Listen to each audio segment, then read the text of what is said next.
반도체 얘기합니다. 오늘은 조금 쉬지만 그야말로 뭐 이런 걸 조정이라고 하지 않겠습니까? 반도체 훈풍, 조정을 기회로 삼아도 될 것인가 이런 주제인데요. 먼저 6월에 대한 궁금증부터 여쭙겠습니다. 부채한도 협상은 잠정 협상 의회 통과라는 관문을 하나 남겨두고 있어서 아직 조금 부담이 있고요. 또 6월 FOMC는 금리를 올릴 수 있다는 전망이 많아졌는데 6월 전망은 어떻게 하세요?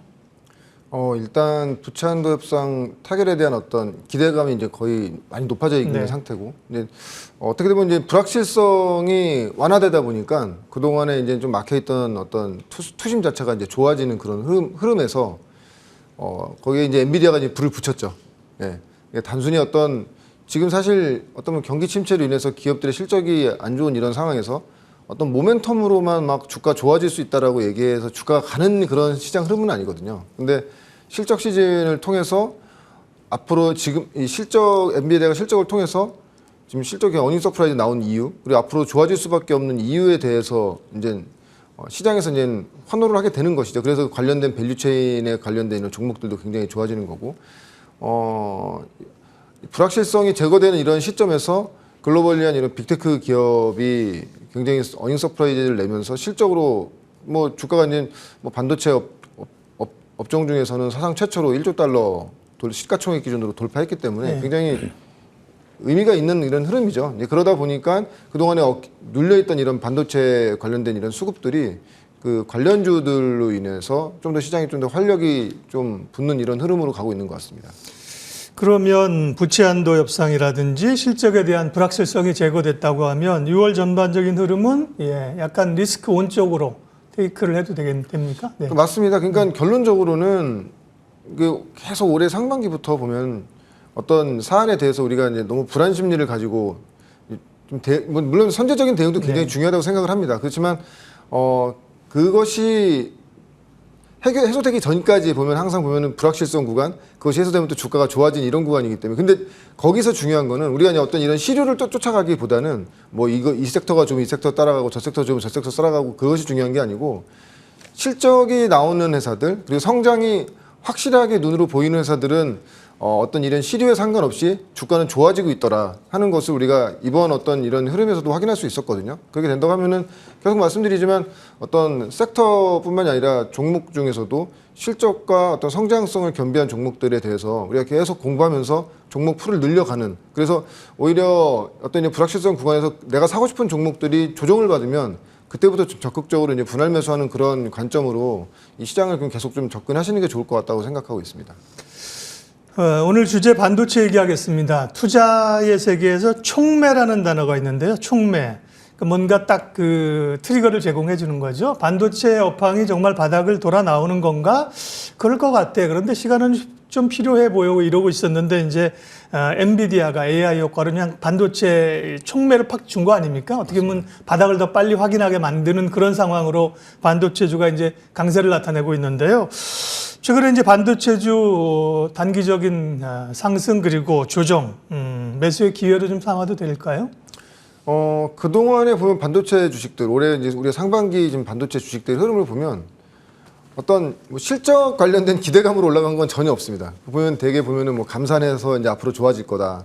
또 뭐 이제 가격을 올릴 거라는 어떤 기대감, 이런 기대감으로만 주가가 이제는 반응을 했었고, 근데 중요한 건 그거 같습니다. 제가 지난주에도 나와서 말씀드렸지만은 이미 가격 반영이 다 끝난 상태였거든요. 그러니까 안 좋은 거를 다 감안된 가격까지 삼성전자와 하이닉스가 갔다 왔고, 그 이후에는 뭐 감산이라든지 어떤 하반기에 좋아질 수 있는 어떤 모멘텀으로 주가가 좋았는데, 엔비디아가 실적 발표하면서 확실하게 반도체도 미래 먹거리가 확실하구나. 그러니까 마치 이제 2차 전지처럼 확실하게 이 성장이 갈 수밖에 없는 이런 산업군이, 새로운 산업군이, 섹터군이 생겼구나 하는 것을 시장이 확인했기 때문에 지금 뭐 그래서 이제 뭐 그 관련돼서 막 굉장히 그 수혜주 찾기에 되게 이제 또 분주한 이런 흐름이긴 한데, 결론적으로 반도체가 가장 큰 뭐 최종적으로는 가장 큰 수혜가 클 것으로 예상하고 있고요. 그렇게 된다고 하면 그 안에 있는 이제 밸류체인 내에서의 어떤 그 종목들, 물론 이런 실적의 흐름이 가장 밑단에 있는 뭐 후공정 업체까지 가기에는 시간은 많이 걸리겠지만 그거죠. 시장에서 흐름은 어차피 성장에 대한 어떤 이런 확실한 시장의 시그널이 있기 때문에 지금 사서 들고 가도 뭐 조정이 있겠지만 저 성장이 고스란히 우리의 이제 어떤 이 주가의 흐름으로 올 수 있다는 어떤 시장에 지금 그런 흐름이 있는 것 같고요. 근데 계속 말씀드리지만 우리나라 장 같은 경우에는 쏠림 현상이 굉장히 심하거든요.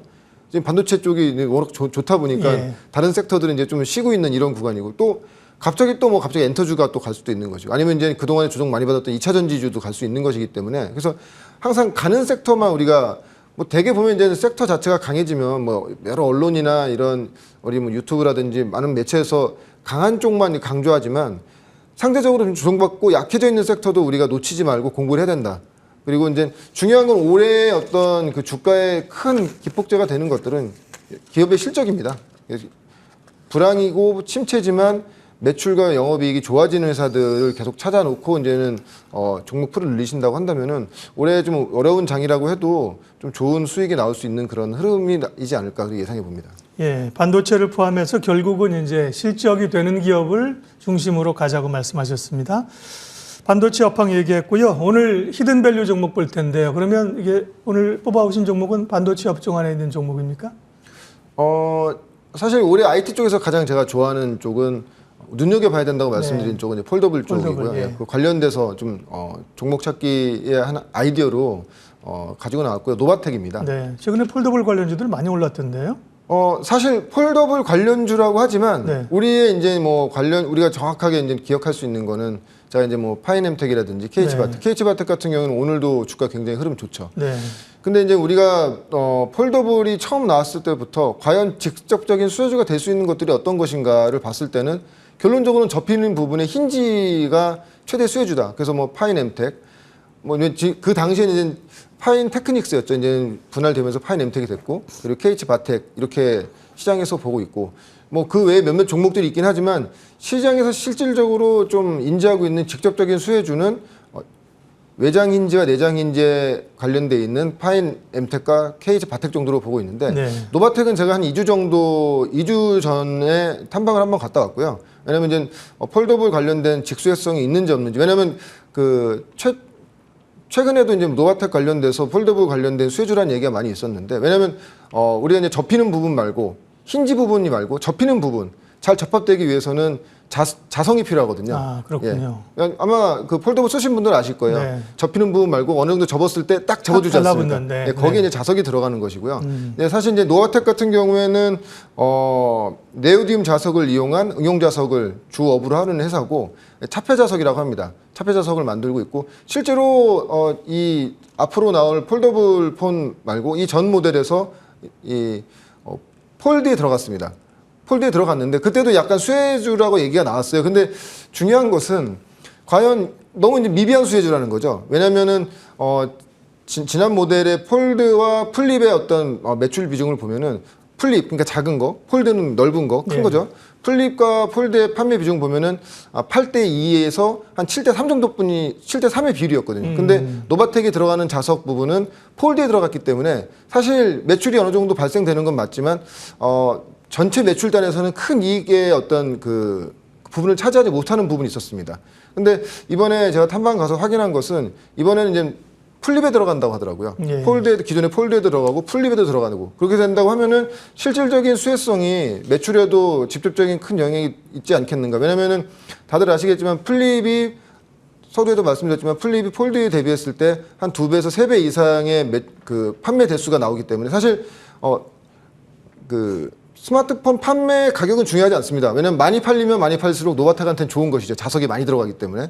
그래서 이번에 이제 플립 라인에 들어가는 그런 흐름이 되는 것 같고요. 그래서 전 모델에 비했을 때는 매출액 기준으로 했을 때는 한 2배 이상의 어떤 그 신규 매출이 생기는 그런 효과가 있을 것 같고, 저는 이제 이 폴더블 같은 경우에는 제가 계속 말씀드리지만 이 확장성이 굉장히 중요하다고 보고 있거든요. 만약에 이번에 나오는 이런 폴더블 같은 경우에 물론 이제 7월에 이제 그 모델이 공개가 되고 8월부터 이제 판매가 되는 그런 흐름이고 지난번에도 그래서 말씀드렸지만은 이렇게 이제 공개하는 시점에부터 만드는 것이 아니라 그 전 분기부터 만들기 때문에 이제 매출 발생이 이제 시작된다는 것이죠. 그럼 아마 노바텍도 마찬가지로 아마 매출에 이제는 반영이 될 거라고 생각하고 있고요. 만약에 이번에 플립이나 폴드가 다시 전 모델처럼 좀 흥행에 성공하게 되면, 물론 그러면 기업의 어떤 관련주들도 굉장히 좋아지겠지만 확장성이 굉장히 커질 거라고 저는 생각하고 있어요. 왜냐면은 결론적으로는 삼성이나 화웨이, 오포, 비보 같은 중국 경쟁사들도 지금 애플과 플래그십 그 고가 모델에서는 경쟁이 안 되기 때문에 계속 폴더블로 이 비중을 늘려갈 수밖에 없거든요. 결국엔 나중에 태블릿도 접어야 되고 노트북도 접어야 되는 이런 관계로 간다고 한다면은 시장을 선점하고 있는 노바텍 같은 경우에는 접힐 때 접합되는 부분에 자성이 필요하기 때문에 노바텍처럼 초기 시장에 들어간 회사들은 그 수혜성이 굉장히 크다. 그래서 노바텍 같은 경우에는 이제 1분기를 저점으로 해서 아마 작년 같은 경우에는 1분기를 피크가 피크여서 1분기 실적이 피크를 치고 이제 2분기, 3분기, 4분기 가면 갈수록 실적이 약간 이제 저조하게 나오면서 주가가 안 좋았는데 올해는 1분기를 저점으로 해서 이제 폴더블의 어떤 수혜가 예상되는 2분기 실적 그리고 3분기, 4분기까지도 계속 좋아지는 그런 그림으로 갈 것 같고요. 특히 이 자성 같은 경우에 차폐자석 같은 경우에는 뭐 단순히 이런 폴더블에 들어가서 뭐 단순히 실적이 좋아지는 것뿐만이 아니라 좀 길게 본다고 하면은 우리가 뭐 요즘 최근에도 많이 나오는 이 자율주행 그리고 로봇도 이제 실질적으로 우리가 이 산업적으로뿐만이 아니라 우리 일상생활에서도 접할 수 있는 그런 산업 분야인데 예. 자율주행에서는 구동 측에 이제는 들어가는 그런 자석이 굉장히 많고요. 로봇에 쓰이는 것은 이제 감속기라든지 역시 구동 측에 굉장히 많이 쓰이기 때문에 앞으로 이 쓰임 자체가 굉장히 커진다는 것이죠. 산업이 점점 확장된다는 것이죠. 그렇게 된다면 이 성장 산업의 가장 중요한 것은 무엇이냐? 항상 뭐 2차 전지 때도 보시면 아시겠지만 증설이 가장 중요한 것이거든요. 근데 노바텍 같은 경우에는 22년도에 중국 닝보에 이제 공장이 있는데 22년도에 그 공장 증설을 합니다. 기존 공장에 신공장에 이제 증설을 했는데 기존 공장에 4배 증설을 이미 완공이 됐고요. 그래서 매출액 기준으로는 한 1,700억 정도에서 2,000억 정도의 매출액이 나오는 걸로 판단이 되고 있고 그 규모가 지금 매출액 기준으로 작년 대비했을 때는 뭐 충분한 그 캐파를 확보한 상태이기 때문에 근데 왜냐하면 중요한 것은 22년에서 23년 오는 구간이 시장이 굉장히 좋은 시장은 아니었거든요. 그럼에도 불구하고 기존 증설 캐파 비중했을 때 4배 이상의 증설을 했다는 것은 앞으로 쓰일 이런 차폐자석에 대한 어떤 시장의 확장성이 예견하고 이미 이제 증설에 들어간 것이라고 보고 있고 이후에는 아마 그 자율주행뿐만이 아니고 로봇에 들어가는 어떤 이런 그 차폐자석 분야까지도 확장성이 된다면 왜냐하면 지금 이런 차폐자석 관련돼서 상장돼 있는 회사가 노바텍이 유일한 회사이기 때문에 폴더블로 인해서 어떤 이 기존 본업에서의 어떤 확장을 보여주는 이 로바텍을 네. 본다면 내년과 내후년에도 기존 다른 성장 산업에서 볼 수 있는 이런 성장성까지 본다고 하면은 지금부터는 주가가 최근에 좀 조정을 잘 받은 상태이기 때문에 지금부터는 상당히 좀 우리가 유심히 봐야 되는 그런 종목으로 좀 보고 있습니다. 근데 이제 자석을 만들어서 납품하는 게 힌지나 이런 것보다 사실은 이익률이 떨어지지 않을까 그런 의구심을 제가 가지고 재무제표를 봤는데 작년에 영업이익률이 24%고 올해 추정이 30%니까 뭐 그 제 질문은 이걸 봄으로써 이제 해결이 됐다고 보이고요. 시총이 3천억 수준이네요. 노바텍 가격 전략 말씀해 주세요. 네. 일단 1분기를 저점으로 2분기는 굉장히 지금까지 흐름 본다고 하면은 2분기부터 굉장히 이 매출과 영업이익이 굉장히 좋아질 거로 예상하고 있고요. 네. 일단 목표가는 28,000원.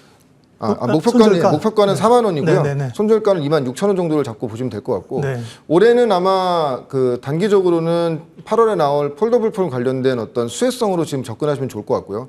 그 이후에는 자율주행과 로봇에 들어가는 차폐자석 쪽까지 네. 내년 그림까지 보신다고 하면은 충분히 목표가까지는 우리가 중장기적으로 올 수 있는 그런 회사다라고 예상하고 있습니다. 우리가 상대적으로 잘 모르고 있지만 정말 히든밸류 종목을 오늘 알려주셨습니다. 노바텍 주목해 보겠고요. 리뷰 종목이 있네요. BH인데요. 예, 짧게 좀 리뷰해 주십시오. 네. 이제 보셔야죠. 왜냐하면 아이폰 15가 네. 이제 생산에 들어가는 그런 시점이기 때문에 계속 말씀드린 스마트폰이 나오기 시작하면 어느 정도 나오는 시점 전분기부터 매출이 잡히기 때문에 그렇게 된다고 하면 이제 아이폰 향으로 어떤 수혜성이 예상되는 BH를 지금부터는 이제 하반기까지 보셔야 되고 그래서 어제 보시면 아시겠지만 LG 이노텍과 자화전자도 같이 반응을 하고 있거든요. 그러니까 주가의 어떤 악재라든지 침체에 대한 어떤 우려는 이미 선반영 다 끝난 상태고요. 예. 앞으로는 좋아지는 그림으로 본다고 했을 때는 BH도 지금부터 계속 이제 보셔야 되는 그런 구간으로 판단하고 있습니다. 네.